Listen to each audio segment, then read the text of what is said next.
Hey guys, welcome to PM Pathshala. Guys, आज हम part 3 से अपना कंप्लीट कर देते हैं एनवायरनमेंट सेक्शन को। तो इसमें गाइस आपको कुछ एक टॉपिक मिलेगा टाइडल एनर्जी का, जो हमारा टॉपिक रह गया था। इसके साथ कुछ शॉर्ट्स, जो इंपॉर्टेंट शॉर्ट्स हैं वो आपको इसमें मैं करवा देती हूँ, और कुछ जो शॉर्ट्स बच जाएंगे गाइस वो शॉर्ट्स के अंदर आपको देखने को मिलेंगे।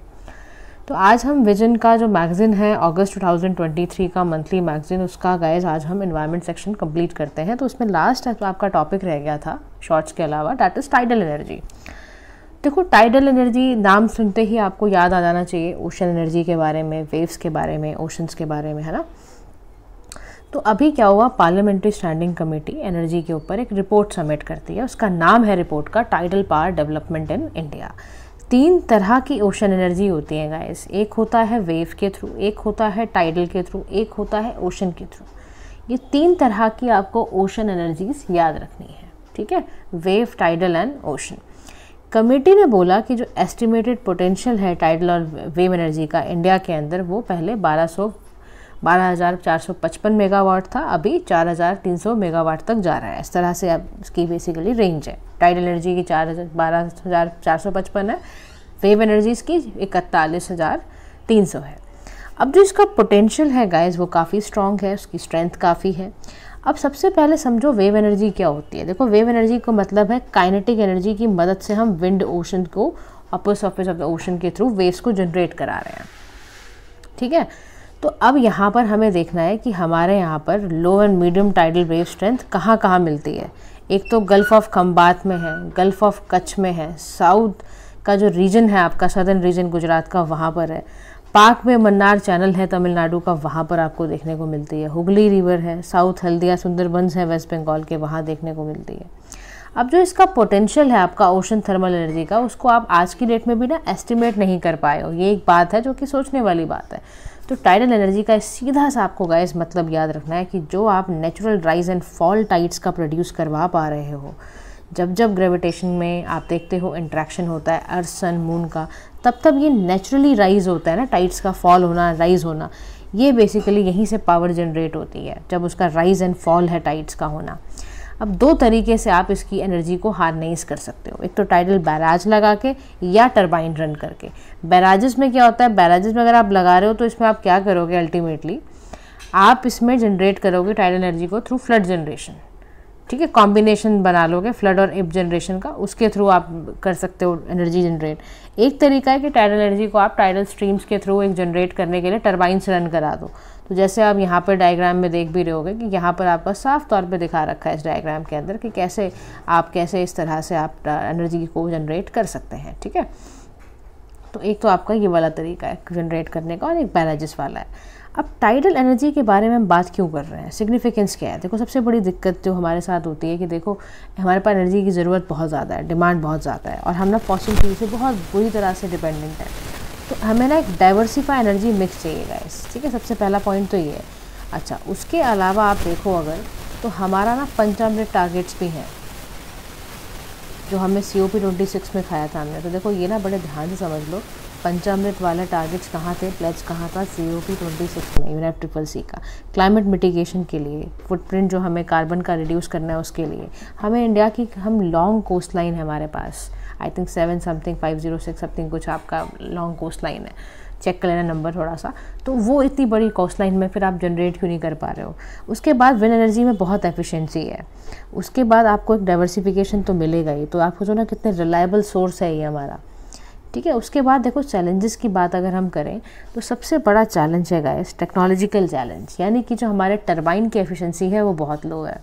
हमारी इक्विपमेंट की कॉस्ट बहुत ज़्यादा है मैन्युफैक्चरिंग के समय पर।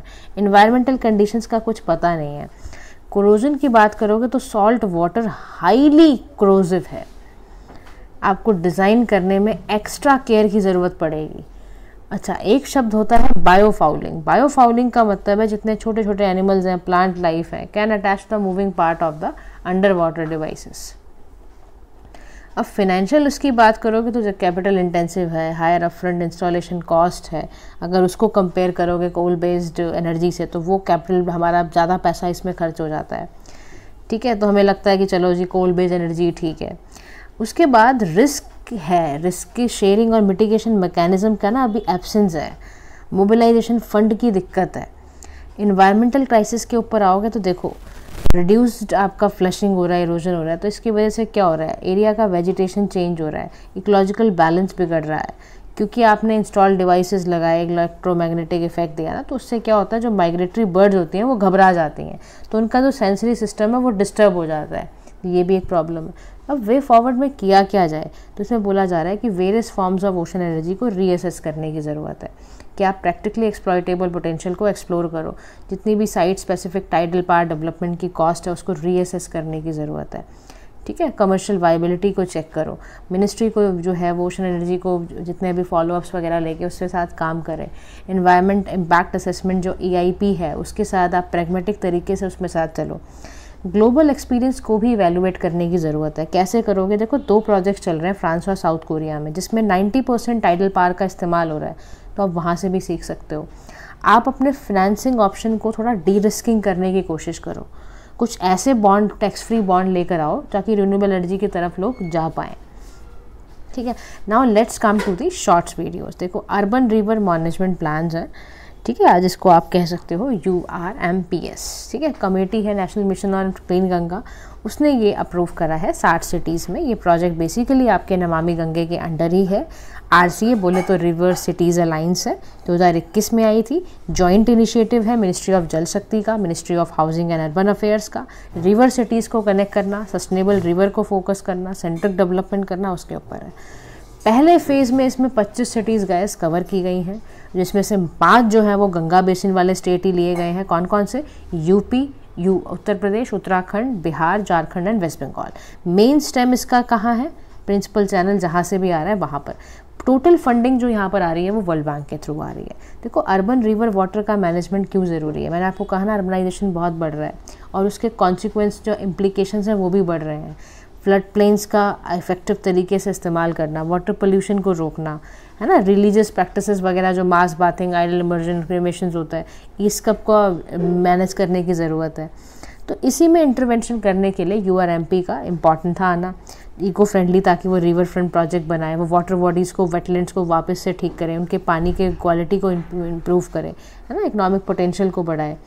तो यानी कि जो नमामि गंगे वाला जो प्लान था आपका, है ना, national mission for clean Ganga, वो आपका 2011 में रजिस्टर्ड किया गया था। फिर उसके बाद 2016 में इसको फिर से रिप्लेस करके बनाया गया, इसके मेन पिलर्स को तैयार करा गया, ताकि आपकी वापस से रिवर गंगा जो है उसमें इकोलॉजिकल फ्लॉज जो है वो मिनिमम होते चले जाएं।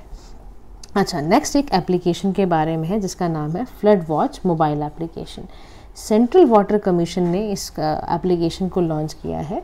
इसमें वो रियल टाइम गाइस पब्लिक को बताते हैं फ्लड सिचुएशन के बारे में। फ्लड का फॉरकास्ट इसमें रियल टाइम पे होता है, यानी कि आपको तुरंत पता चल जाएगा कि इस प्रदेश में, जगह पर, यहाँ पर फ्लड जो है वो एक्सपेक्टेड है।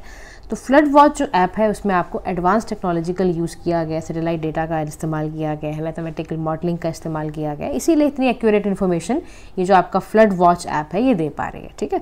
उसके बाद मीना माता कन्वेंशन है मर्क्यूरी की, जो बहुत इंपॉर्टेंट है ना। तो मीना माता जो शहर है वो आपको याद रखना है, जापान मर्क्यूरी से रिलेटेड एक कन्वेंशन 2013 में अडॉप्ट किया गया था जेनेवा में। पहला ग्लोबल लीगली बाइंडिंग ट्रीटी है जो इंसान के हेल्थ और एनवायरनमेंट दोनों को प्रोटेक्ट करता है मर्क्यूरी के एडवर्स इम्पैक्ट से। तो याद रखना है गाइस, अगर क्वेश्चन प्रीलिम्स में आ जाए कि क्या मीना माता जो कन्वेंशन मर्क्यूरी की है जो 2013 में अडॉप्ट की गई थी, क्या वो पहली ऐसी लीगल बाइंडिंग ट्रीटी है, तो आप बताओगे जी हाँ बिल्कुल, क्योंकि देखो मीना माता डिजीज़ ना एपिसेंटर था जापान में वहाँ पर, तो इसी वजह से यहाँ मीना माता कन्वेंशन के रूप में आया है। न्यूरोलॉजिकल डिसऑर्डर है गाइस, इससे क्या होता है, सिवियर मर्क्यूरी पॉइजन आपके हो जाता है। 1950 से शुरू हो रहा है, फोर्स में कब आया, 2017 में आया ये। इसमें 144 पार्टीज़ थी, 128 कंट्रीज ने सिग्नेटरी साइन किया। इंडिया ने भी 2018 में रेटिफाई करा कि कंटिन्यू वो फ्लेक्सिबल यूज़ करेगा मर्क्यूरी बेस्ड प्रोडक्ट्स का, ठीक है। 2025 तक हम मर्क्यूरी कंपाउंड्स के जो भी प्रोसेस है उसको इस्तेमाल ऐसे करेंगे। अब मीना माता कन्वेंशन में क्या लिखा हुआ है, इसमें बोला हुआ है कि ना हमें फिजिबल एलिमिनेट यूज़ करना है और रिलीज़ करना है मर्क्यूरी को, गोल्ड माइनिंग वगैरह इन ऑल में। कंट्रोल करना है मर्क्यूरी का एयर इमिशन, कोल फायर्ड जितने भी हमारे प्लांट्स हैं, कोल फायर्ड इंडस्ट्रियल बॉयलर्स हैं वहाँ से। मर्क्यूरी का यूज़ बैटरी, कॉस्मेटिक सब जगह पे होता है, डेंटल एमालगम में भी होता है, वहाँ पर भी हमें रिड्यूस या फेज़ आउट करने की ज़रूरत है। मर्क्यूरी का ट्रेड सप्लाई रोकने की ज़रूरत है क्योंकि हमें कंटेमिनेशन से उसको बचाना है। देखो मर्क्यूरी है क्या, मर्क्यूरी एक तरह का गाइस एलिमेंट है जो नेचुरली अकर होता है। ये कहाँ मिलता है मर्क्यूरी? आपको एयर में मिलेगा, वाटर में मिलेगा, सॉइल में मिलेगा। और इसके टॉक्सिक इफेक्ट जो है वो आपके नर्वस सिस्टम पे पड़ते हैं, थायराइड पे पड़ते हैं, आपके किडनी पे पड़ते हैं, इम्यून सिस्टम पे पड़ते हैं, आपकी आंखों पे पड़ते हैं, आपकी स्किन पे पड़ते हैं। तो इसीलिए WHO ने इसको टॉप 10 केमिकल को मानते हुए, मेजर पब्लिक हेल्थ कंसर्न को मानते हुए ही इस मीनामाता कन्वेंशन को अडॉप्ट करा है। और ये लीगल बाइंडिंग आपका है। लीगल बाइंडिंग का मतलब क्या है कि कंट्रीज़ को इस पर डेफिनेटली ऐसी पॉलिसीज़ बना के इसको बिल्कुल अचीव करना है, ठीक है, मतलब लीगली बाइंडिंग है, you have to do this. अच्छा, नेक्स्ट है आपका प्लास्टिक ओवरशूट डे रिपोर्ट। इस रिपोर्ट में इंडिया के तहत बताया जा रहा है इस रिपोर्ट में कि इंडिया ने 16.7 डेज में और इन 157 डेज में ये रिपोर्ट का अंदर आया, इंडिया ने कॉन्ट्रीब्यूट 16.7 डेज का किया है, ठीक है। प्लास्टिक ओवरशूट डे का मतलब क्या है? एक ऐसा दिन जहाँ पर आप क्या कर रहे हो, प्लास्टिक वेस्ट को सरपास करके और वेस्ट मैनेजमेंट सिस्टम की तरह है तो उसको इफेक्टिवली मैनेज करोगे, ठीक है। तो हमने कंट्री का मिसमैनेज वेस्ट कैसे, एक तरह से इसमें इंडेक्स भी निकाला जाता है। तो इसमें वेस्ट पॉन्जीज का मतलब ये होता है कि लो कंजम्पशन करो आप, है ना, लेवल टू योर पोल्यूशन, ताकि आपका कम हो।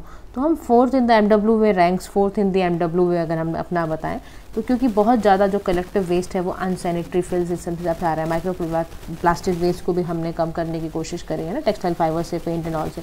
इनिशिएटिव इंडिया के तहत देखोगे तो मिशन लाइफ तो बिल्कुल याद रखना, ठीक है। प्लास्टिक वेस्ट मैनेजमेंट रूल भी है हमारे यहाँ, और अक्टूबर 24 तक हमारा ये मानना है कि हम 1000 सिटीज़ में 3 स्टार गार्बेज फ्री ज़रूर लेकर आएंगे। तो देखो रिकमेंडेशंस यही है कमीशंस की भी कि भाई सस्टेनेबल ऑल्टरनेटिव ढूंढो, आप फेज़ आउट करने की कोशिश करो, सर्कुलर यूज़ करो आप प्लास्टिक्स का, और EPR का ध्यान रखो, एक्सटेंडेड प्रोड्यूसर रिस्पॉन्सिबिलिटी, यानी कि जो प्रोड्यूसर मैन्युफैक्चर कर भी रहा है प्लास्टिक, तो अगर वो कस्टमर तक गया है और कस्टमर उसको फेंक रहा है तो उसकी जिम्मेदारी है प्रोड्यूसर की, अगर जो फेंक रहा है तो उसका भी वो वेस्ट मैनेजमेंट इस्तेमाल करे। मतलब यहाँ तक कस्टमर से डायरेक्टली आपको उसको डील करना पड़ेगा और इतनी रिस्पॉन्सिबिलिटी आपको निभानी पड़ेगी, तब जाके आपका धीरे धीरे फेज आउट या इसका मैनेजमेंट अच्छा होगा प्लास्टिक का, ठीक है। एक होता है गाइस अर्थ ओवरशूट डे, ये अगस्त 2 को सेलिब्रेट किया जाता है, हर साल करते हैं इसको, 2023 में भी किया गया। और इस बार जो आपका इसमें अर्थ ओवरशूट डे में था, when humanities demand for ecological resources, देखो मनाया इसीलिए जाता है क्योंकि ह्यूमैनिटी की डिमांड है इकोलॉजिकल रिसोर्सेज सर्विसेज को सही से इस्तेमाल करना और अर्थ को रीजनरेट करना। तो ये मेजरमेंट जो करता है वो ग्लोबल फुटप्रिंट नेटवर्क है, इंटरनेशनल रिसर्च ऑर्गेनाइजेशन है, वो हर साल इसको कर रही है सिंस 1971, ठीक है, अर्थ ओवरशूट डे। तो इसमें करते क्या है, इसमें ना मल्टीप्लाई कैलकुलेशन करते हैं, प्लैनेट्स की बायो कैपेसिटी कितनी है, मतलब अर्थ जो है वो कितना इकोलॉजिकल रिसोर्सेज की क्वांटिटी को जनरेट कर पा रही है, और ह्यूमैनिटी इकोलॉजिकल फुटप्रिंट, इन दोनों को निकाला जाता है, ठीक है, बाय 365 करके ऐसे मल्टीप्लिकेशन करके अर्थ ओवरशूट डे को सेलिब्रेट किया जाता है। एक है बीलम डिक्लेरेशन, यानी कि मेंबर कंट्री जो अमेजॉन कोऑपरेशन ट्रीटी के तहत थी, उन्होंने बीलम डिक्लेरेशन साइन किया, ब्राज़ीलियन सिटी है एक। तो ACTO क्या है, Amazon cooperation treaty, inter governmental socio economic आपका एनवायरनमेंट ब्लॉक फॉर्म्ड है, इसमें साइनिंग किया था। और कई सारे जो इसके मेंबर्स हैं, बोलिविया है, ब्राज़ील है, कोलंबिया, इक्वाडोर, आप देखो साउथ अमेरिकन कंट्रीज हैं, ठीक है, वो इसके मेंबर्स हैं। और इसमें बेसिकली इंडिजिनस पीपल्स के लिए और उनका डिसीजन मेकिंग को बढ़ाने के लिए कोशिश कराए, और दूसरा कोशिश ये है कि डिफॉरेस्टेशन को रोका जाए और अमेजॉन रेन फॉरेस्ट को प्रोटेक्ट किया जाए, इसलिए मेंबर कंट्रीज़ मिलकर ये काम करती हैं। इसके अलावा आपको मैं एक चीज़ वहाँ रेड सेंडर्स के बारे में बता दूँ। देखो रेड सेंडर्स की जो एक्सपोर्ट पॉलिसी के बारे में, उनकी वुड के बारे में आया हुआ है। तो रेड सेंडर्स याद रखना फ्लोरा एंडेमिक है, डिस्टिंक्ट ट्रैक्ट ऑफ फॉरेस्ट में ईस्टर्न घाट में मिलती है। इसकी जो ग्रोइंग कैपेसिटी है बहुत स्लो होती है, मेच्योरिटी पीरियड 25-40 साल के बाद होता है। आपके यहाँ लोकली इसको येरा चंदनाम, चंदामनाम और रक्ता चंदनाम कहते हैं। इसकी कुछ थेरापेटिक प्रॉपर्टीज़ भी हैं, ठीक है। और याद रखना IUCN स्टेटस जो है इसका एंडेंजर्ड है, वाइल्ड लाइफ कंजर्वेशन एक्ट में भी आता है ये। तो इसमें कुछ ना मिनिस्ट्री ऑफ कॉमर्स इंडस्ट्री ने इसमें कुछ अमेंडमेंट लेकर आए हैं कि भाई रिसेंट अमेंडमेंट ने यही बोला है कि एनुअल एक्सपोर्ट कोटा जो है रेड सेंडर्स का वो 0 एक्सपोर्ट कोटा होना चाहिए, और अंडर द एक्सपोर्ट पॉलिसी मतलब इन्होंने बता रखा है इसके अंदर क्या है। तो रेड सेंडर्स के बारे में याद रखना। इसके अलावा धौलापुर करौली टाइगर रिजर्व है, ये याद रखना, नेशनल टाइगर रिजर्व अथॉरिटी ने इसको फाइनल अप्रूवल दिया है। 54th टाइगर रिजर्व होगा ये इंडिया का, और 5वां होगा राजस्थान का। यानी कि धौलापुर करौली टाइगर रिजर्व कहाँ है, राजस्थान में है। राजस्थान का कौन सा नंबर का टाइगर रिजर्व है, 5वां, और इंडिया का 54th, ठीक है। तो इसके अलावा राजस्थान में रणथंभौर है, सरिस्का है, मुकुंदरा है, हिल्स है, रामगढ़, विषाद्री, यहाँ पर था, अब ये धौलापुर करौली में भी हो गया। तो ये आपका इसमें याद रखना है। क्रिटिकल टाइगर कंजर्वेशन इंपॉर्टेंट क्यों है, क्योंकि तो इसके सेंटर्स बनाए गए हैं। प्रोजेक्ट टाइगर याद होना चाहिए, 1973 में आया था, सेंट्रली स्पॉन्सर्ड स्कीम थी, ministry of environment forest conservation के अंडर आता है। इसमें ट्रैफिक के रिलेटेड एक बात थी। और इसके अलावा एम स्ट्राइप्स हैं जो एक बेसिकली ऐप है जिसमें आप मॉनिटर करते हो टाइगर का क्या क्या इकोलॉजिकल स्टेटस है। एक प्रोजेक्ट ई बर्ड है, मतलब all related to your tiger conservation and all, ठीक है। इसके बाद कुंभलगढ़ वाइल्ड लाइफ सेंचुरी भी ध्यान रखना, राजस्थान में है और वो भी टाइगर रिजर्व की तरह ही डिक्लेयर करी गई है। एनटीसीए के बारे में याद रखना, एनटीसीए के बारे में ये याद रखना है हेडक्वार्टर्स इसके न्यू दिल्ली में है। 1972 में इसको अमेंडमेंट करके लेकर आया गया था, मिनिस्ट्री ऑफ एनवायरनमेंट फॉरेस्ट के अंदर ये आता है। अच्छा, इसके अलावा स्टेट ऑफ इंडियाज़ बर्ड 2023 की रिपोर्ट दी रखी है। ये रिपोर्ट रिलीज़ कौन करता है? Wild life institute of India and zoological survey of India. वो इंडिया के पीरियोडिक असेसमेंट करता है, डिस्ट्रीब्यूशन बर्ड स्पीशीज़ के बारे में बताता है कि बर्ड्स कहाँ कहाँ रिच हैं, कहाँ कहाँ पे कम है, कहाँ वहाँ पे माइग्रेंट जो बर्ड आती हैं उनका डिक्लाइन हो रहा है, तो ये सब बता देता है। इसमें इंडियन स्किमर है जो आपके चंबल, गंगा और इसके अकॉर्डिंग वहाँ आसपास के एरियाज़ में मिलता है। एक ब्लैक बिल्ड टेरन है, ये है। क्रिटिकली इंडेंजर्ड में बात करोगे तो ग्रेट इंडियन बास्टर्ड है जो आपका राजस्थान और गुजरात में मिलता है। एक बंगाल फ्लोरिकन है, वो अरुणाचल प्रदेश यूपी के अंदर मिलता है। बेयर पोचर्ड है, वो असम मणिपुर में मिलता है। जूलॉजिकल सर्वे ऑफ इंडिया की बात करोगे तो 1916 में आया था ये। Wild life institute of India की बात करोगे तो इसके हेडक्वार्टर्स देहरादून उत्तराखंड में है, 1982 में आया था, ठीक है। इसके अलावा गाइस टोटल्स एंड ऑल ये सब आपको गाइस शॉर्ट वीडियोस के अंदर देखने को मिलेगा। इंपॉर्टेंट मैंने इसमें कवर कर दिया है। Thank you so much for listening. Do like, share and subscribe to BM Pathshala. Have a nice day to all.